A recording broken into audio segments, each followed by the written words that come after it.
Okay, welcome everyone. Thank you so much for being here with us tonight for the first of our back to school session on climate change, climate crisis. This is the first of 3 in this mini series that we are hosting, and I will show the schedule for the next 2 at the end of this series. My name, for those of you who may not know me, is Jennifer Coffey. I have the privilege of being the executive director for ANJAC, the Association of New Jersey Environmental Commissions. Thank you, Liz, for being here with us tonight. Elizabeth Ritter is ANJAC's deputy director, and I will introduce our speaker in just a moment. So we're starting off our climate series by talking about the Arctic. This is not the Arctic. This is Route 1. This is a photo of Route 1 in central New Jersey during Hurricane Irene. Unfortunately, at this point, I could make a collage of photos that look very, very similar to what this one looks like. And I heard Dr. Francis speak about the Arctic and climate change in a way that really helped me, and I've been doing this work for 30 years at this point, helped me understand why the Arctic is so important to us sitting right here in New Jersey. Of course, I think about the amazingness that it is and the wildlife and the importance that it serves. I don't know if I'll ever get there. I don't know if many of us will ever get there, but it certainly is something that resonates for us here in New Jersey. And I wanted to start off our climate series by talking a little bit about that. I won't say much more because Dr. Francis can do a much better job than I can. I do want to thank you all for being here tonight. I want to say thank you for all of your support. So those of you who attend ANJAC programs are most often ANJAC financial supporters as well, and we want you to know that every penny, every dollar that you give to us really matters, and we do our very best to steward your funds in a way that makes an impact here in the Garden State to help protect and restore our shared environment and our shared communities. So thank you for everything that you do for us, and we in turn try to do our very best for you. I also want to put out a reminder that we have our 49th annual Environmental Congress coming up. And this will be on October 10th through 14th. So we're doing a hybrid event this year. And the way we're defining hybrid is that we will have virtual programming, just like we're doing here tonight, on October 10th, October 11th, October 11th, 12th, and 13th. We're not doing it on the 10th. We gave ourselves Monday off. So we'll be doing it on the 11th, 12th, and 13th, and then in person on the 14th at Mercer County Community College. And so if you go to ANJAC's website, that all the details are there for you right now. You should see it pop up when you go to anjac.org. So again, thank you so much for being here tonight. I want to stop sharing there, and I want to turn it over to our speaker tonight, who I heard talk at a library event over the summer and thought, oh my goodness, we have to bring her in for our ANJAC people. And so Dr. Jennifer Francis, we've got the Jennifer show tonight. Dr. Jennifer Francis is a former Rutgers professor. And so she was at Coastal and Marine Studies at Rutgers University for more than 20 years. And she now serves as the acting deputy director and senior scientist for the Woodwell Climate Research Institute. Her interest in Arctic weather and climate was sparked by a summer spent sailing near Svalbard in her 20s. We all have an origin story of how we've come to the environment and how it has made an impact on our lives. So maybe she'll share a little bit about that with us. And throughout your career, Dr. Francis has pioneered the use of satellite data to understand dramatic changes taking place in the Arctic and how disproportionate warming there is affecting temperature regions on Earth, where, of course, we all live. Her groundbreaking work suggests that the rapid Arctic warming may be linked to shifting weather patterns in North America and Eurasia, driving more persistent weather regimes than can generate periods of extreme temperature and/or precipitation. So that goes back to the first slide that I had and showing us the impact that we're having here in New Jersey. So we've got a flooding problem, and I've got a triumvirate of slides that I often show if you've seen me present on climate change at any point in time. And I've taken to saying New Jersey just simply has too much water, except for when we don't have enough of it, as we have right now with a statewide drought. And unfortunately, because of the way we're receiving rain and the way we've developed, much of it's too dirty. So aside from having too much water, except for when we don't have enough, and much of it being too dirty, you know, those are the only problems we have with water. So let's turn it over now to Dr. Jennifer Francis, and I'm looking forward to tuning in, because I know there's even more I can pick up than what I heard the first time around. So thank you, Dr. Francis. Well, thank you, Jennifer and Liz, for inviting me to be here with you tonight. I'm very happy to be back in New Jersey, virtually at least. I actually live in Massachusetts now, so but it's good to be with my New Jersey peeps back there a little bit. All right, so I'm going to share my screen now, and we'll get going.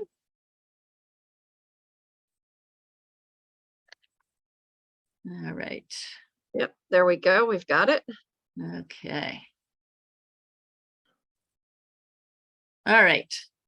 So, as you know, we're going to be talking a lot about the Arctic tonight, and why the changes up there matter to you living in New Jersey, and actually to people all around, especially the Northern Hemisphere, but the globe as a whole, really. So this picture in the background here goes along with the one that Jennifer showed you, the fact that, you know, flooding is an ongoing problem, not just from rivers like the one flowing down Route 1, but also sea level rise, of course, and that's another major flooding risk and problem that New Jersey is facing. We all remember what happened in Hurricane Sandy. Of course, that was a big storm, but made much worse because of sea level rise. So I want to jump right in and talk about a couple of recent extreme weather events and why those happened. So a little over a year ago, you remember that the Pacific Northwest part of our country and Canada experienced an unprecedented heat wave. And what this map is showing you here, as we look at North America, those colors, the red colors, are showing you where the temperature was above normal for that date and time of year. And the blue colors are where it was colder than you'd expect for that time of year. And you can see that big red blob focused right on British Columbia, and that's showing temperatures much, much above normal. But I also want you to notice, again, we've got this other area here that didn't get any media attention down over Arizona and Texas, where the temperatures were actually way colder than normal. And then over here on the East Coast, they were also much above normal. So one of the things I want you to take home tonight from this discussion is whenever we have an extreme event of one flavor, if you will, there's almost always going to be unusual weather right next door of the opposite, or in a little farther away, maybe even a repeat of the original extreme events. So keep that in mind. These extreme events almost never happen in isolation. So what was going on to cause this extreme event? And by the way, there's been research just recently that has found that that heat wave that happened last summer really was impossible without the impact of climate change making it worse. So you're going to be hearing a lot tonight about the jet stream, and the jet stream is absolutely essential to the weather that we experience all across the what we call the mid-latitudes of North America and South America, and North America, Northern Hemisphere, and also the Southern Hemisphere has a jet stream as well. But we're going to be mostly talking about the Northern Hemisphere. So the jet stream is this fast-moving river of wind. You can see on this map here, it's labeled with the words jet stream. And you can see that during that major heat wave, the jet stream was in this very, very wavy configuration with this big northward swing and then a big southward dip just next door. So the jet stream separates the cold air to the north from the warmer air to the south. So whenever we get one of these big bulges like this, it allows all that warm air from the tropics to penetrate much farther north than it ever would otherwise. And that is exactly what happened during this very severe heat wave. But you remember that cold area down over New Mexico and Texas? Well, that's also the jet stream at work here, bringing that cold air down from the Arctic all the way down into this region in June and causing those much colder temperatures than normal. And then if we continue even farther east, you can see the jet stream swings again, bringing tropical air up into New Jersey and New England. So all of those unusual temperature patterns I showed you are because of this configuration of the jet stream.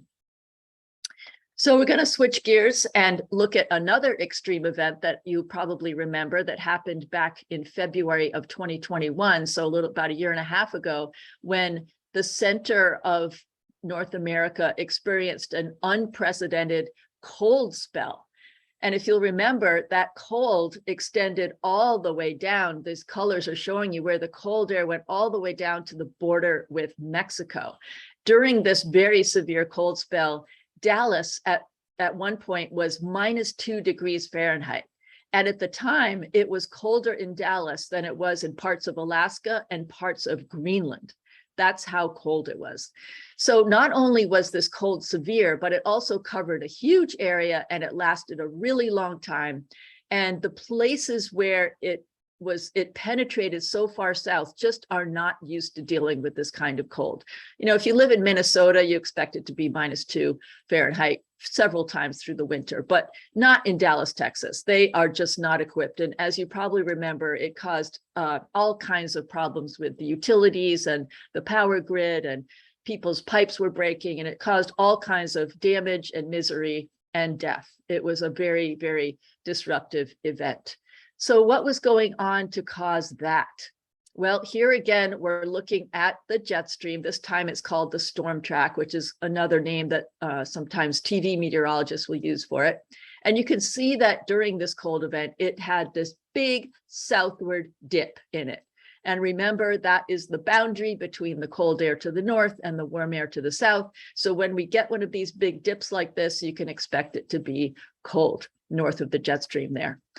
But there's something else going on here. And this term polar vortex, you've all heard it, but you probably don't really know what it is, because that term gets used for things that it really shouldn't get used for. Tonight, you're going to learn what the polar vortex really is, so that when you hear somebody talking about it, you can say, nope, that's not it. I learned what it really is. So tonight, you're going to find out. So what is the polar vortex anyway? So here we've got this schematic here. We're looking down at the Atlantic Ocean. We have this light blue ring going around, and this represents the jet stream that we were talking about just for the last few minutes here. The jet stream is there all year round. It exists, as I said, up where the jets fly, about 5 to 9 miles high in the atmosphere. And it spins from west to east. It's never quite this circular, but it usually has those waves in it like we've been seeing.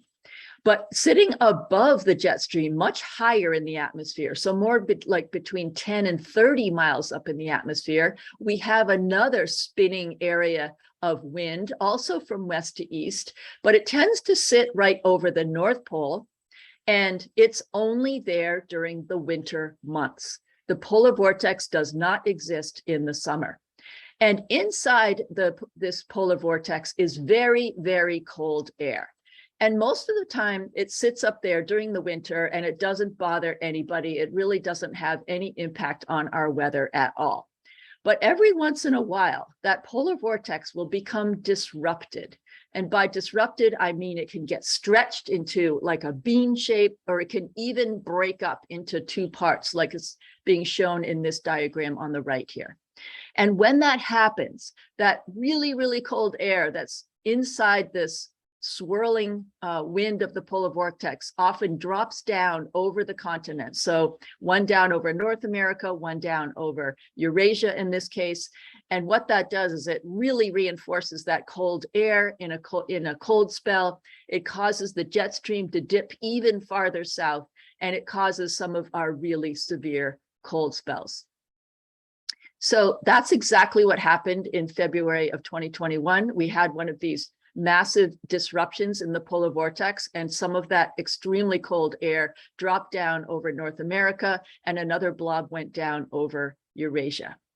And here's an actual, these are data that were used to create this simulation of what the polar vortex actually looks like. So you can kind of see the outline of the continents underneath. There's Greenland there, there's Scandinavia here, and Alaska up on the other side. These pink colors here are showing you where the strongest winds of the polar vortex are. And you can see that in the beginning of the animation, it starts out as one big circle, but then as we go on in time, it shows you an example of one of these disruptions when it breaks up into two parts. So if we look at the rest of the Northern Hemisphere during that cold spell that was such a problem for Texas and the Midwest of North America, we can see again these blue colors showing us where the temperatures were much, much colder than normal, and also over a big chunk of Eurasia where they were also having a very bad cold spell. But remember what I said about extreme events never happening in isolation. These red colors, like over the Canadian Maritimes, over China, over parts of Europe, they were having a winter heat wave. So just keep in mind, again, when you've got an extreme event of one sort, you almost always have the other kind right next door. And we're seeing these kinds of extreme events, not just cold spells, heat waves, but also flooding events and all sorts of other extreme weather events happening much more often. This is actually in the data. This diagram is showing you the frequency of extreme weather events that have cost society more than $20 billion each going back to 1980. And we see generally a tripling of these types of events as we go on into the future or into the recent past. And this is something that it's not just scientists who are keeping track of, but also insurance companies, because of course, when we get an extreme event like this flooding that you see in the background there, the insurance bills are going to be huge. So now I want to take a step back and kind of put into context where we are these days. This plot is showing you how the temperature of the Earth has changed since about 20,000 years ago. 20,000 years ago is important because that's when we had our last ice age, when there was ice extending all the way down to parts of New Jersey, certainly Cape Cod, all across the center of much of North America. And you can see that on this diagram, the temperatures here are showing you how the Earth's temperature differed from what it was, say, back in the 1950s. It was only 3 degrees colder back then, 20,000 years ago, that resulted in the ice age. The Earth's temperature doesn't have to change very much to have a huge impact on our environment and on our climate. So starting back at that ice age, you can see that we came out of it and we went into what we call an interglacial period, which is a relatively warm period. And then as we continue towards the present day, you can see the Earth should be in a cooling phase right now, if only natural causes were in play. So some of these natural causes are things like changes in the shape of the Earth's orbit around the sun. Sometimes it's more circular, sometimes it's more elongated. And it's also causes things like the tilt of the Earth changes a little bit too. So there's a lot of different ways that the climate system changes naturally, and that's what has caused these ice ages and interglacials in the past. But as we go into the present time, as you know, natural causes are being overwhelmed by what we are doing to the climate system. And of course, that is dumping greenhouse gases into the atmosphere, carbon dioxide, methane, and others. So here we are on this very sharp turn in the Earth's temperature trajectory here. We're roughly at 1 0.2 degrees warmer than we were back in the 1950s or so. And if we stay on this trajectory by the end of the century, we'll be somewhere around 3 degrees warmer. And remember that 3 degrees made a huge difference when it was 3 degrees colder. And if we get to 3 degrees warmer, the extreme events that we're seeing now are going to look like they're not going to seem too bad. It's going to be much, much worse if we stay on this trajectory. So that's something that we're going to talk about. How do we not stay on this trajectory? So as you probably also know, the changes in temperature around the globe are not happening uniformly. Some places are warming faster than others, and that's what this map is showing you. It's kind of different from other maps you've probably seen of how temperatures on Earth have changed. This is actually showing you how temperatures have changed relative to the globe as a whole. So where you see blue colors, it means it's warming slower than the globe as a whole. And where they're pink and red, it's warming faster than the globe as a whole. So what is immediately obvious is that the oceans are warming much slower, the land is warming faster, and the Arctic is warming the fastest of all. The Arctic is now warming about 4 times faster than the globe as a whole. And we'll talk about why that is. And associated with that warming in the Arctic is the loss of the ice that floats on. And what you're thinking is the thickness of that ice floating on the Arctic Ocean. So we've Greenland here, we've got Scandinavia, we've got Alaska over on this side. These colors are showing you the thickness of that ice. The white and yellow colors are where the ice is very thick. This is thin. Last year, you can see that those very thick ice areas are pretty much disappearing. We are not seeing. I'm sorry to interrupt you. Would you mind us saying those last few sentences again? Your internet got a little bit choppy, and we couldn't hear you. Oh, sorry. That's weird. I heard something about ice thickness and the colors. Yes. So if you could walk us through that again, because you seem to be connected well now. Okay, I don't know what happened there. Okay, yeah, sure. So what this animation is showing is how the thickness of ice has changed over the last few decades. The white and yellow colors are thick, and the purple and blue colors are thin. And what you can see is that as we get into the present years, up in the 2020s, those thick ice types have disappeared. The ice in the Arctic Ocean is now much, much thinner than it used to be. And this has a lot of impacts, as we're going to talk about. So not only is the ice up there getting thinner, but it's also covering less area. So on the upper right here, you can see what the Arctic sea ice looked like back in, say, the early 1980s. This one happens to be 1979 during the summertime. You can see that it mostly covers the whole Arctic Ocean. But as we jump forward here to 2012 in September, which is when we see the ice melting back to its smallest size every year, we can see that it's much, much smaller. And 2012 was important because that set the new record for the least amount of sea ice cover in the Arctic Ocean. We've been very close every summer since then, but that still holds the record. And these yellow and red areas here now are showing you where there used to be ice and there no longer is. So this is a really important thing, because as we lose that really white ice cover, more and more of the sun's energy now is not being reflected by that white ice. It's instead going into the Arctic Ocean and warming the water.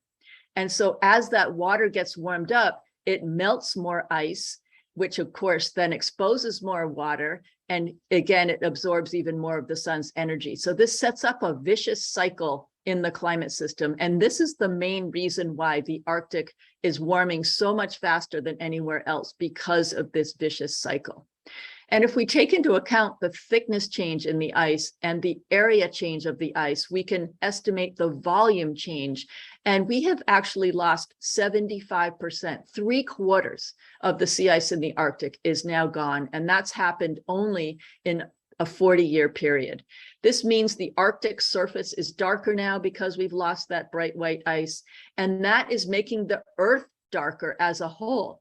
And as a result, we see that this loss of ice and snow in the Arctic especially is causing global warming to be somewhere between 25 and 40% larger or stronger than it would be if we didn't have that ice loss up there. So it's making the warming that much worse. And as we warm the Arctic, it's also melting the ice sheet on Greenland and also the glaciers that are all around the Northern Hemisphere. And when we melt those land ice areas, that water then flows directly into the ocean and it adds to sea level rise. So that's another way that the Arctic is affecting you in New Jersey, making sea level rise accelerate. It's also causing the ice that's trapped in the soils of the high latitude land areas, what we call this permafrost. And that soil is thawing as it warms. That soil contains a lot of organic matter, so dead plants and dead bugs and things like that. And as that permafrost thaws, that organic matter starts to decompose. And as it decomposes, it releases more carbon dioxide and more methane into the atmosphere. So this is another one of these vicious cycles because it's putting even more greenhouse gases in the atmosphere, which is trapping even more heat, which is warming the globe even faster. And this is another really important aspect of why the changes in the Arctic are affecting us all.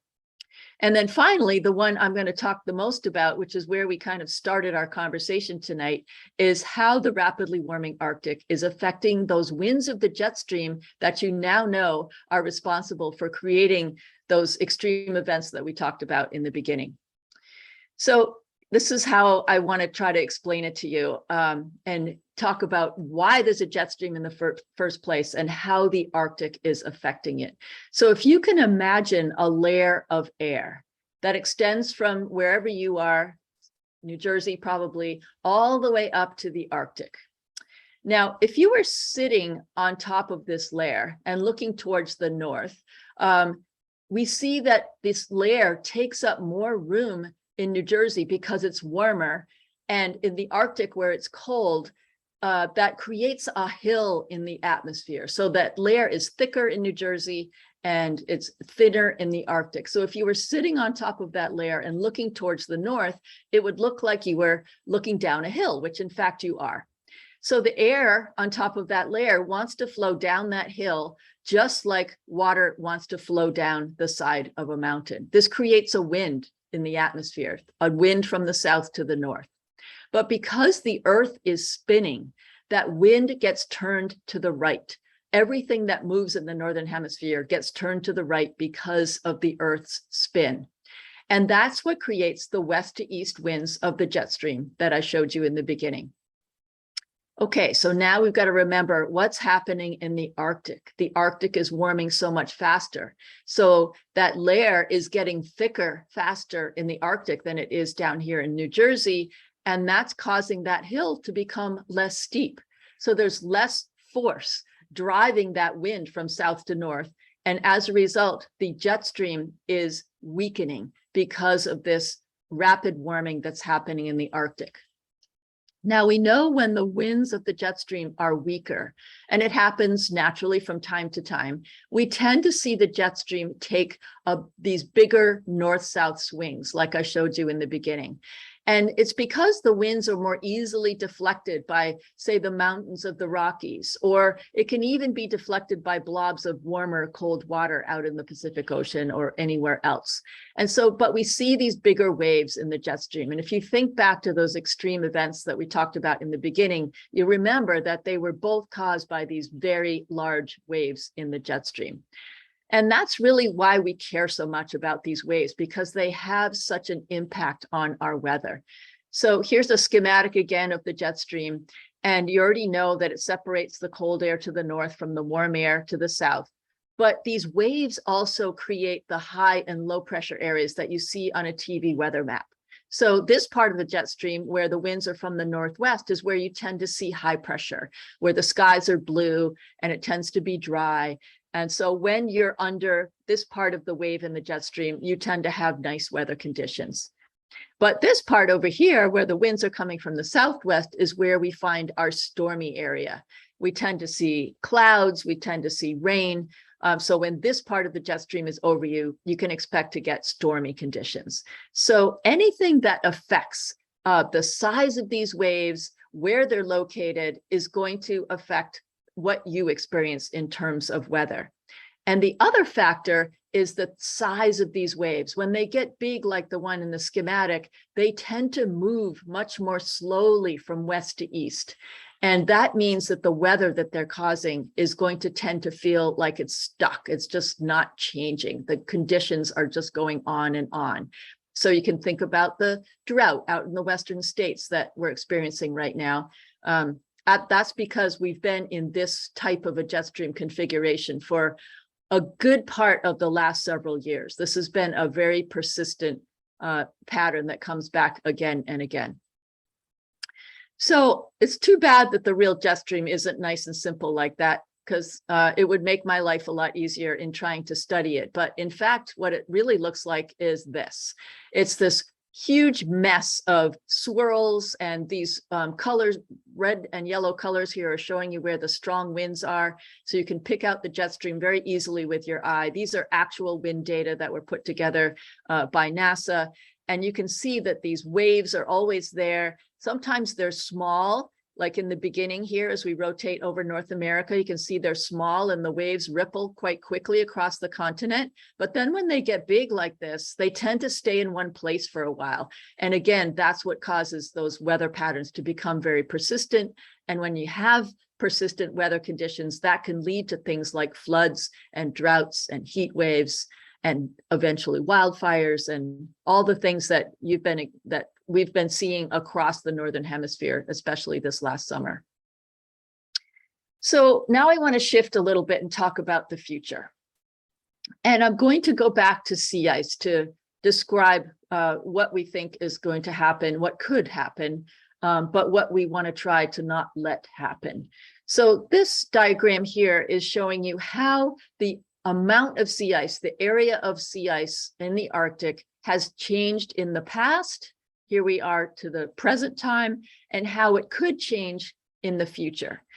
And what you're seeing here are different lines. We've got this dark bold line here. This is what has actually happened over the last several decades. And you can see the area of sea ice has decreased dramatically during these decades. But we also have these clouds of other colors. And these are created by what we call climate models. They're very complicated computer programs that we use to simulate how the climate system works and how it might change in the future. And what you can see is these climate models have done a really good job of simulating what the sea ice has been doing in the real world. And then we get to the future, and we can see that there are these different options for how our future might unfold. This red line here is what I call the do nothing line. This is what's going to happen more or less if we aren't able to stop putting massive amounts of greenhouse gases in the atmosphere. Somewhere around 2050, we're going to get to the point where there just is no more sea ice left in the Arctic Ocean during the summertime. And that would be really bad, because that's going to make that north-south temperature difference that I talked about change even more. It'll weaken the jet stream even more, and it'll bring about even more extreme weather events. But there's this green line here, which we could achieve. And this is only if we're able to really reduce our emissions of greenhouse gases, stop cutting down forests. We could see the sea ice level off at a place where it would at least stabilize. We've got this time period here for a couple decades where no matter what we do, we're already committed to losing more sea ice, but we could get it to stabilize, and as a result, end up in a much better place than if we do not do that. And how can we stay on that green line As I said, we need to emit much less of these heat trapping gases. We need to create more gas absorbers, which are the natural ways that the climate system absorbs greenhouse gases from the atmosphere. And a good way to think about this is to imagine this analogy to a bathtub filled with water. And of course, the bathtub has a faucet that water comes in, and it has a drain that water goes out. And when the faucet is putting out more water than the drain can drain, then we see the bathtub fill up. Well, that's the stage we're in right now. We're putting way more water into the bathtub than the natural carbon removing mechanisms in the climate system can take it out. So this is what we got to do. We got to make this red faucet line here be at least the same size as the drain. And when we do that, we're going to stabilize the amount of greenhouse gases in the atmosphere. And that way we can help stabilize the warming and the amount of ice that we're going to eventually lose. So of course, we're creating these greenhouse gases by burning fossil fuels, both for energy, for transportation. We see that the greenhouse gases that we are emitting are mainly carbon dioxide from burning these fossil fuels and industry, but also through agriculture. And then we have methane as another very important greenhouse gas. So these are the main culprits that we have to reduce. These are the various sectors of our economy where these greenhouse gases are produced. So again, electricity and heat production, agriculture is a big one, transportation is big, and industry is big. So these are the sectors that really have to figure out a way to reduce how much of greenhouse gases they produce. And again, we have to look to these natural mechanisms in the climate system already that take carbon out of the air and lock it away so that it isn't going to contribute to this blanket of warming gases around the earth. So forests play a huge role. The way we feed our animals, we can do a lot better with that and not emit as much from animal husbandry. We can protect our wetlands in our mangrove swamps and our estuaries. These are all places where carbon is taken out of the atmosphere. About what we individuals can do.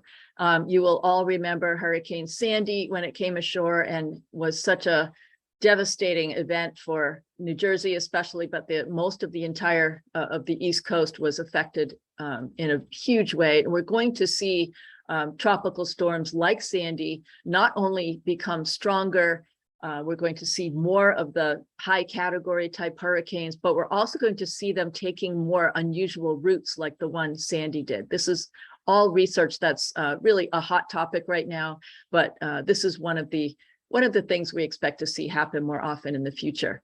So getting back to what we can do though, there are personal choices that we can make, and I'm sure you've heard of many of these. If you're tuning in tonight, I'm sure that you're very aware that we all need to work on our own transportation, try to drive less. We can make our homes more efficient by insulating them better, by choosing better, more efficient appliances, and just generally trying to figure out how to use energy of all sorts, converting to electricity whenever possible. We can also get involved in our communities a lot more. I think, there's already a lot going on at the community level, and there's a lot more that each of us can do to accelerate that process. Communities are starting to realize they have to identify their vulnerable infrastructure, the vulnerable properties, and get ahead of things like Hurricane Sandy coming along, because any preparation that you can do proactively is going to mean that the recovery will be less expensive. We need to plan proactively. We need to support our municipalities switching over to renewable energy and renewable transportation, all those sorts of things. And, we can all get involved in committees. You can even run for office. And it's amazing how much of a difference one person can make by getting involved in your own community. Of course, the national and state levels There's a lot going on at the state level. New Jersey's leading the way in many ways. So is my state, Massachusetts. Thank goodness the national government is finally getting on board with the IRA. So that's good. But what we all need to do is make sure that we vote for leaders who are willing to make some hard decisions, to do some of these switches and changes that we know we need to do by replacing. One of the big things that we can do is get rid of fossil fuel subsidies.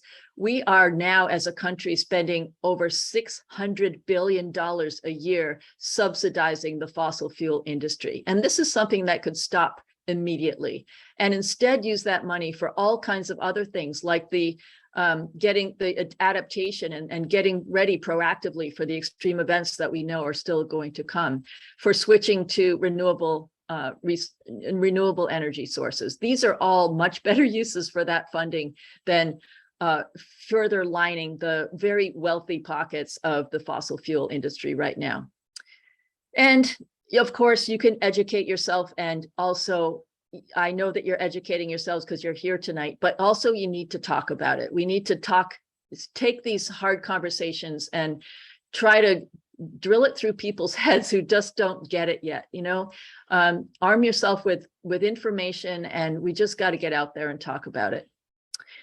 So thank you again for being here. I think one really nice quote here that I think sums up all that we have to do is avoid the unmanageable. That is the commitment to that we've already committed to a certain amount of warming, to a certain amount of sea ice loss, to a certain amount of sea level rise.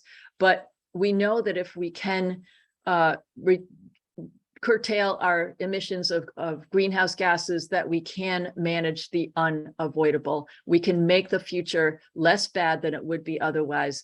And hopefully that's the future that we want to leave for our kids and their kids. So I'm very happy to answer any of your questions if I can. And thank you again for being here tonight. Thank you so much, Dr. Francis. I really appreciate your presentation. I'm a bit of a groupie. I want to be you when I grow up. So I really appreciate how you have taken that data and put it in a way that somebody like me can understand. So yes, we do have an opportunity for some Q&A. I'm going to allow a moment for people to post in the Q&A. And I just want to talk for a moment about some of the impressions I have. And this is certainly the group of people here with us tonight and who will view this in the future. These are the movers and shakers who know how to make things happen in places like New Jersey, Massachusetts, California, who are really pushing because we understand the problems and what we're up against.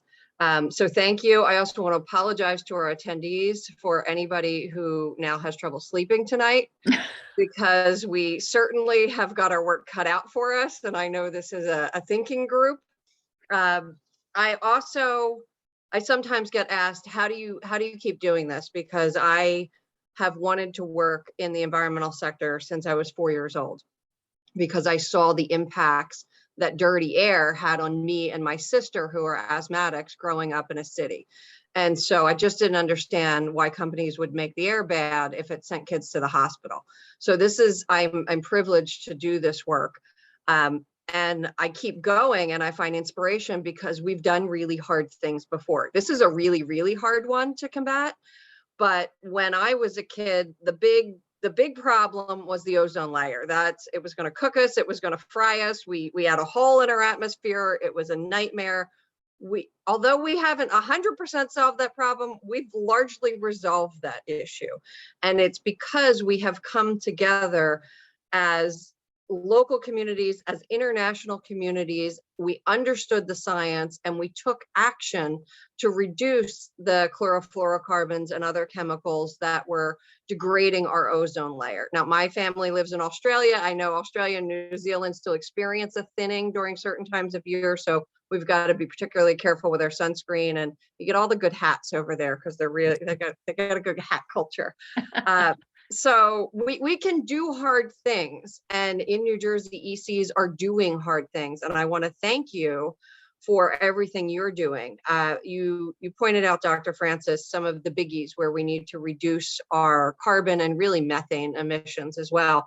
In New Jersey, it's really transportation, buildings, and energy production. So our additional 2 series in this climate mini series back to school, series of sessions we're bringing to you, we are going to start to pivot and talk a little bit more about wind energy, because we've got to get off the fossil fuels. And I also want to thank the ECs for all the work you're doing, the environmental commissions. The work you did on the strongest plastic pollution reduction act in the country starts to eliminate the production of virgin plastic, which is fossil fuel. So that is methane production, that is CO2 production. And so we're getting that out of the stream. And I have not seen calculations on the impacts of plastic and climate change to a definitive extent, but my gut sense is it's pretty large, because it's ingrained in so many of our issues. The work you're doing on EVs, electric vehicles, the work you're doing to reduce food waste, to increase energy conservation, you're doing it, and so we appreciate it.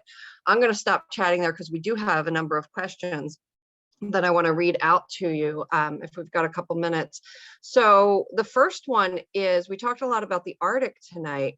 Why don't we see similar changes, or I'll add, do we see similar changes around the Antarctic? So that's a great question. And we do not see similar changes happening in the Antarctic. And the reason goes back to what I was describing about that vicious cycle that happens with the sea ice in the Arctic that is exposing more of that dark ocean underneath it. And the reason that it doesn't happen in the Antarctic is because the Antarctic is a continent covered by very, very thick ice. And sea ice does form every winter there, but it melts back to the coastline every summer. And so you don't have this opportunity for sea ice to melt more and expose open water. So there's no process for that vicious cycle to engage. Different things are happening in the Antarctic, though, that are equally concerning. So the warming of the oceans is melting the undersides of the glaciers that come off of that big ice cap down into the ocean, and it's destabilizing those. And so they're starting to break off. And the concern is that in addition to melting the ice in those glaciers, which contributes to sea level, it's also removing a barrier to the flow of that ice off of the center part of the continent. So we're very concerned about some of the areas of the Antarctic ice sheet becoming unstable. And if that happens, then we're going to see some pretty serious sea level rise. So, yeah. Thanks, I appreciate that. And since you mentioned the ocean, I do want to recognize that certainly weather pattern changes, the flooding, the drought, the hot, the cold that we're seeing from the climate crisis we're experiencing, the melting Arctic, are but one of the challenges that we're having because of the climate crisis. Certainly, there are loss of habitat and biodiversity issues. There are human health and housing issues. There's ocean acidification, which threatens much of our food chain as well as our oxygen production. So the plant life, really algae in our oceans, is responsible for 50% of oxygen production on Earth. So literally every other breath you take, you owe to the ocean. And so as we acidify our oceans, we start to interrupt the ability for algae, kelp, and other plant life to produce. We also threaten the ability for our shellfish to grow, because the oceans become so acidic, or it's becoming so acidic, that the shells for oysters, mussels, clams can no longer calcify. So when they're in a pulpate stage, they can't start their life. And so that's a huge missing opportunity for the base of our food chain, for our ecology, for those of us who enjoy eating seafood, for our economy. It's more than $130 million economy just for New Jersey, the shellfish industry, annually. So we're aware that these problems are tremendous. And that's why we're moving this series to lay out the baseline of the issues and then have more of a conversation about how do we get off the fossil fuels. We've got another great question about permafrost. So the melting of the permafrost, especially in Siberia, how large of a problem is this and what can be done? So first of all, permafrost thaws. It doesn't melt. So you can think of permafrost sort of like taking hamburger out of the freezer and putting it on the counter. Hamburger doesn't melt, right? It thaws. So anyway, that's just a picky thing. It is a problem. It's a big problem. And that's because the permafrost contains about 2 times as much carbon dioxide or carbon in it as exists in the atmosphere today. So there's all this potential for that permafrost to thaw, to start to decompose, and to release that carbon into the atmosphere.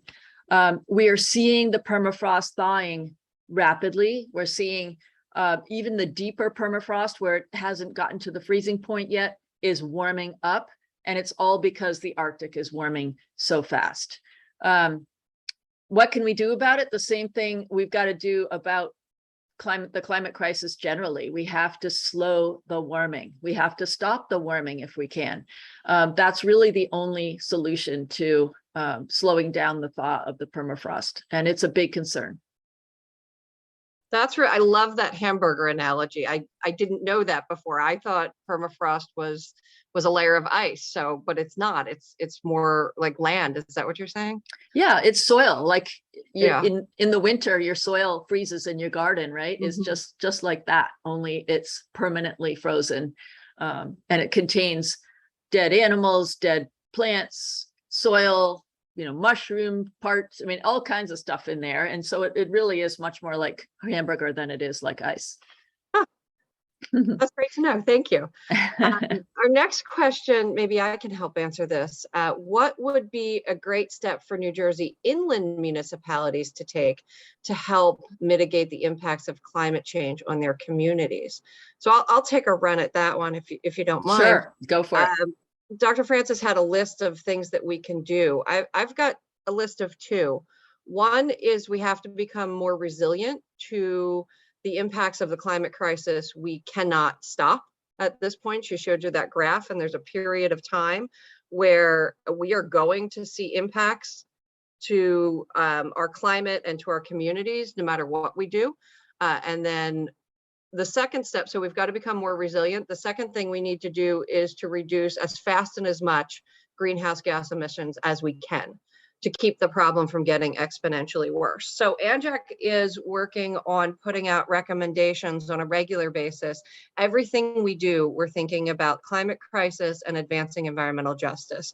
Those are major threads in all of our publications, all of our action items, all of our conferences.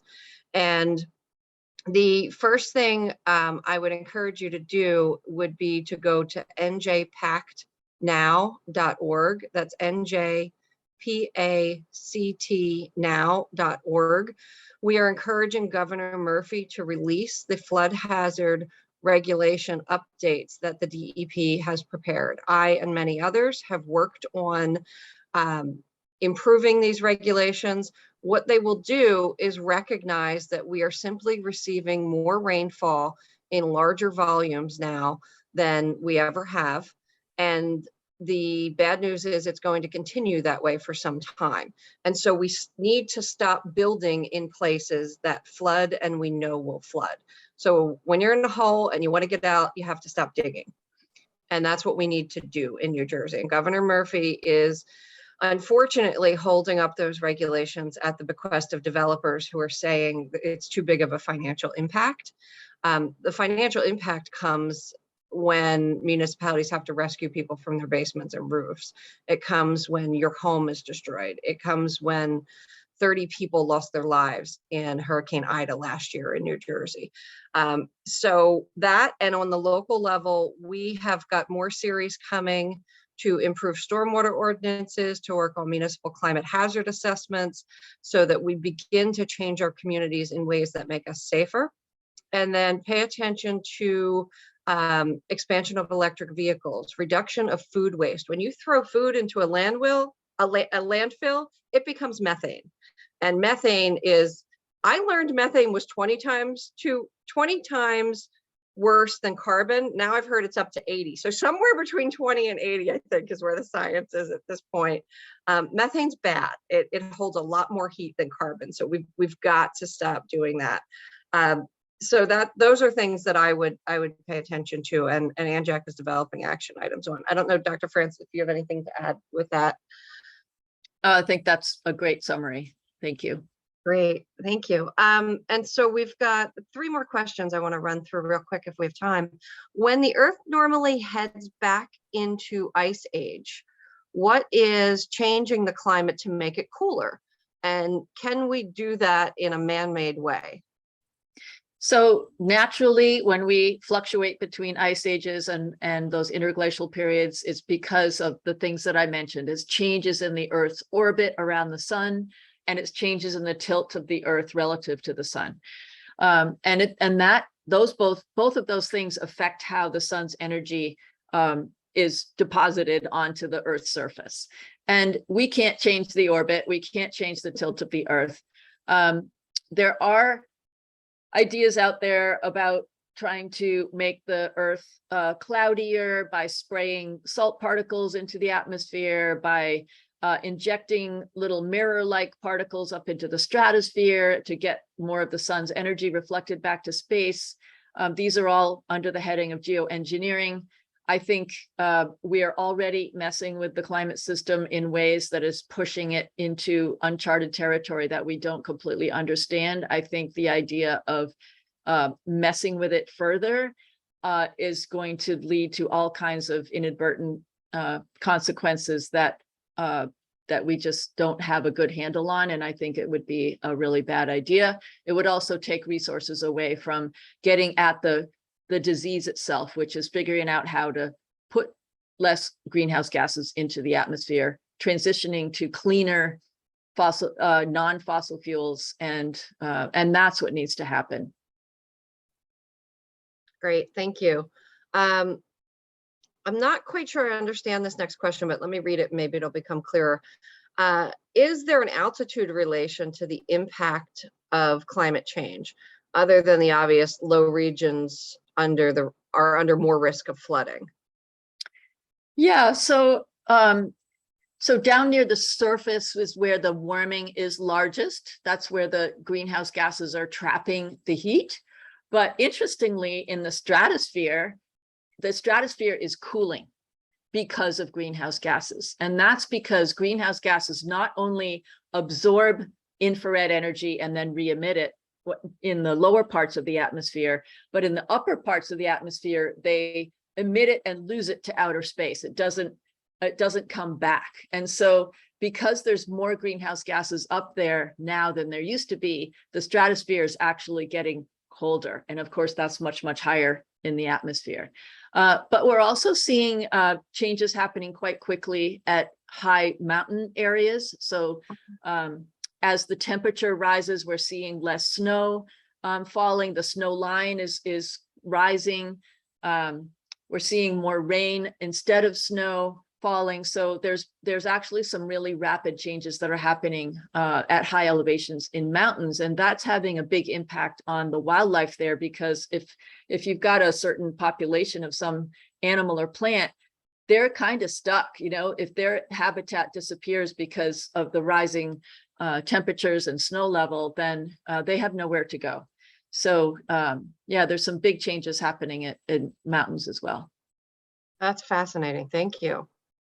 And we'll give it to Ted Chase, our longtime Environmental Commission member, to close us out with this last question. Ted says he's surprised to see that nitrous oxide contributes 6% of global warming. Is this all from incompletely reduced fertilizer, or is there something else that generates it? I think it is mostly fertilizer. I think it's all nitrous oxide is also used in industries, but I believe that fertilizer is the main source of that. Yeah. Great, thank you. I appreciate it.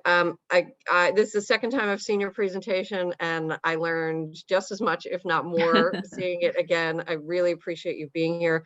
I appreciate all of our environmental commissioners who are here tonight. I want to just share my screen for a second and say that we have 2 more of our back to school climate mini series coming up. The link for this presentation will be sent out to everyone who registered. My screen's not cooperating. Are you seeing a blank screen as I am? Yep. Yep. Let's try one more time, Zoom. Zoom says it's 8 o'clock and it's ready to go to bed. I'll just leave it in this mode rather than trying to go full screen. So our next session that we have, and by no means are we covering everything there is to know about climate in these 3 series, but we're trying to get as most as we can. On Monday, October 3rd at 7 p.m., we're going to be talking about more research, this time on ocean and wildlife science regarding mammals and birds. And so we've got a current Rutgers professor as well as a researcher from New Jersey Audubon to talk about the research that has been done for years, really decades, on looking at offshore wind development so that we can begin to look at moving away from fossil fuel generated energy towards something that's more renewable with lower impact. As you may know, we have 2 wind energy developments that are proposed for off of New Jersey shore, and we're going to bring representatives from those 2 companies, from Ørsted and from Atlantic Shore Winds, to you on October 11th so that you can hear about those plans and ask them your questions. So that's us here at ANJAC trying to do our best to answer questions that we're hearing from you and bring you the scientists who are out there doing the research on this. So again, Dr. Francis, thank you for being here with us tonight. Liz, thank you for helping Thank you so much, facilitate. Dr. Francis. Really was wonderful, really. Thank you all the EC members, and I know we have a few ANJAC staff who jumped on too because they just couldn't hold back from learning from you tonight. So thank you again. Have a wonderful evening and enjoy hopefully some cooler weather. Take care.